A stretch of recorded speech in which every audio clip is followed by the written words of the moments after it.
Shalom, shalom, bien-aimés dans le Seigneur.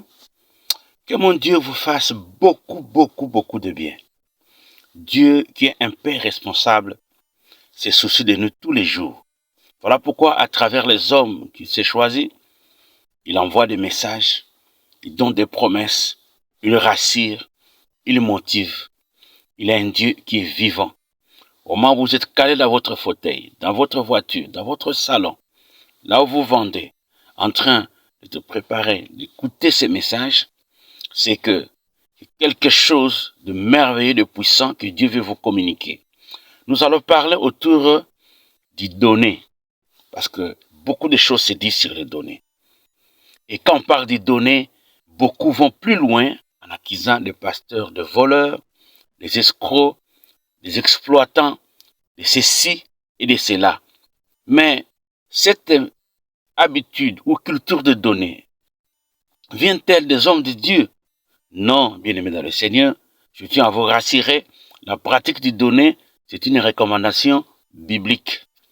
Ça a commencé depuis les temps immémoriaux, depuis Genèse, où même on voit Abel donner une offrande au Seigneur. Caïn faire de même.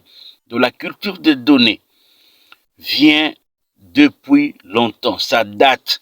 Donc évitons cette mauvaise habitude d'accuser, de savonner les pasteurs, les prophètes, parce qu'ils réclament, ils disent quoi que ce soit. Il y a beaucoup de versets dans la Bible qui nous incitent à soutenir l'œuvre de Dieu. Je vous lis un des passages que j'aime bien. Nous sommes dans 2 Corinthiens, le chapitre 9, de 7 à 8, où la Bible dit clairement que chacun donne comme il l'a résolu en son cœur, sans tristesse ni contrainte, car Dieu aime celui qui donne avec joie. Et dans 8, on dit, Dieu est capable de vous combler de toutes sortes de grâces. Il peut nous combler de toutes sortes de grâces. Commençons d'abord par nous poser la question. Pourquoi devons-nous donner? Parce que c'est la volonté de Dieu. C'est une recommandation divine. Et pourquoi nous devons nous donner? Parce qu'il y a des besoins liés à la mission. Il faut que la parole de Dieu soit prêchée partout et avant que Christ ne revienne. Si l'évangile est gratuit, l'évangélisation n'est pas gratuite. Il faut des moyens pour le transport, il faut des moyens pour acquérir des matériels, il faut des moyens pour déplacer les gens, il faut des moyens pour la sonorisation, il faut des moyens pour des supports publicitaires. Tout ça, ça demande des moyens. Ce que vous donnez contribue exactement à gagner les autres âmes, des personnes encore liées par les diables, qui sont encore coincées dans les royaumes des ténèbres, qui ont besoin de voir la lumière de Christ. Et chaque fois que vous donnez quelque chose pour la mission, c'est-à-dire l'évangélisation, vous participez à l'extension du royaume de Dieu. Et Dieu ne restera pas ingrat face à ces gestes de sollicitude, bien-aimés dans le Seigneur. Pourquoi est-ce que nous donnons? Nous donnons parce que si tu es chrétien et que tu es membre d'une église, l'église a des besoins. L'église, c'est une entité administrative qui a des besoins. Il y a du personnel qui travaille. Il y a des gens qui surveillent. Il y a des besoins liés à nos électricité. Il y a des besoins liés à la construction. Et ça ne vient pas comme ça. C'est pas en priant pendant 10 heures du temps que les briques vont commencer à se mettre en place, qu'il doit y avoir du mortier, il y avoir des barres de fer. Les gens doivent donner. Lui-même, Dieu, lorsque les enfants d'Israël sortent du désert, il leur donne les recommandations. Il demande à tout le peuple d'apporter quelque chose pour la construction du tabernacle. Les gens se sont exécutés avec joie. Bien-aimés dans le Seigneur, c'est important. Pourquoi donnons-nous?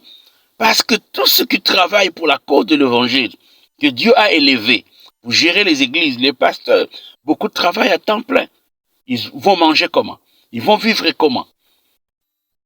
Ils vont pouvoir aux besoins de leur famille comment?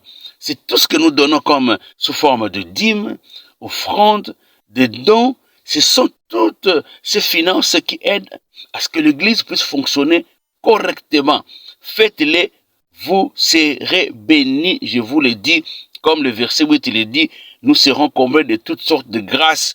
Dieu prendra soin à ce que là où c'est sorti, que quelque chose retourne, de telle sorte que ce sera comme un cycle. Tu donnes, Dieu comble. Tu donnes, Dieu comble. Tu donnes, Dieu comble. Tu sors, Dieu remplace. Dieu te bénit à cause de ta fidélité. Dieu te bénit parce que tu as compris que l'œuvre de Dieu a besoin de moyens. Il y a une joie. Je vais vous lire Acte 20, 35, dans la partie C, on dit, il y a plus de bonheur à donner qu'à recevoir. Il y a un grand bonheur quand tu sors quelque chose. Tu fais un don de matériel. Tu fais un don de quelque chose pour la cause de l'œuvre de Dieu. Là, c'est vraiment une joie. Parce que tu ne donnes pas ça à une personne. Même si ce sont les personnes, les hommes qui vont les consommer. Mais tu le donnes à Dieu. Dieu, c'est pas n'importe qui. L'or et l'argent lui appartiennent. Oh, bien-aimé dans le Seigneur, je vais te dire encore une chose. Pourquoi nous devons donner? Et surtout, c'est l'attitude qui compte. Ton attitude peut être source de blocage ou d'ouverture pour des bénédictions dans ta vie. La Bible dit que chacun donne comme il l'a résolu dans son cœur. Si tu es devenu enfant de Dieu, ce n'est plus le temps qu'on te force pour donner. Il n'est plus question qu'on te pousse pour donner quelque chose. Dieu fait beaucoup de choses pour nous. Le souffle de vie que tu as, ça vient de lui.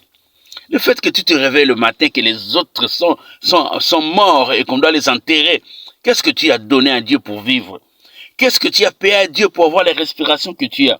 Qu'est-ce que tu as donné à Dieu pour avoir ces postes? Qu'est-ce que tu as donné à Dieu pour être directeur? Qu'est-ce que tu as donné à Dieu pour être en bonne santé? Il y a beaucoup de choses que nous recevons de la part de Dieu pour lesquelles nous ne dépensons rien. Soyons reconnaissants. Beaucoup baignent dans l'ingratitude. Ils sont bénis, ils sont visités, mais ils font rien pour le Seigneur. Ils ne bougent pas pour l'œuvre de Dieu. Chez vous, on construit, mais tu ne veux pas cotiser. Tu es payé, tu ne donnes pas la dîme. Il y a des dons qu'on demande à gauche, à droite, tu ne bouges pas. Il y a des pauvres qui sillonnent tout autour de toi, même pas une aumône. Ah, ça c'est méchant. Ça c'est méchant. Tu seras bloqué un jour dans ta vie. Tu seras aussi coincé un jour dans ta vie. Tu invoqueras ces dieux-là qui viennent en aide. Il ne bougera pas. Prenons l'habitude, cette culture de donner pour l'œuvre de Dieu. C'est une source d'une grande joie.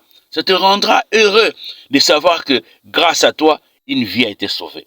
Grâce à toi, une famille a été secourue. Grâce à toi, l'évangile est parti loin.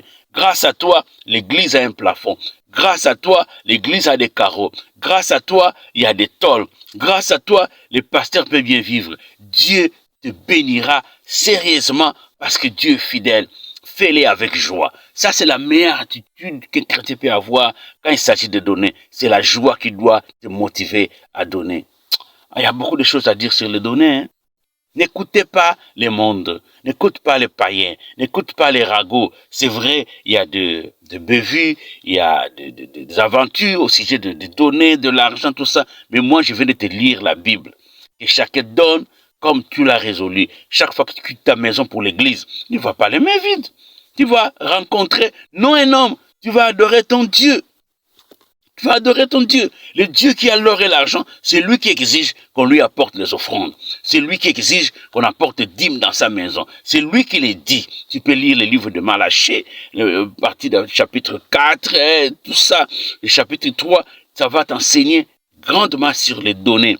Donner, c'est une source de joie. Donner, c'est une source de bonheur. Ne te résous pas à dire que non, mbongo nanga, mais mbongo wana pozwango. Ça vient d'où? C'est Dieu qui nous bénit. Nous sommes des ingrats. Et tout ce que nous avons entre nos mains, nous sommes que des simples gérants. Tu as l'argent, pense à l'œuvre de Dieu. Pense aux hommes de Dieu. Pense à soutenir son œuvre. Dieu ne te laissera pas quand tu seras en difficulté. Dieu ne t'abandonnera pas quand tu seras coincé.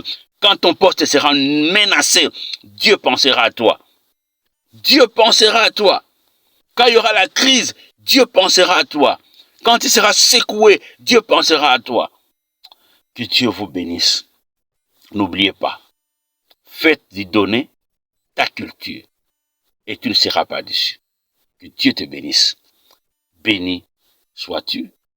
Que Dieu te bénisse ta famille, que Dieu bénisse tes activités. Like, partage et ça pourra motiver une personne. Que Dieu vous bénisse.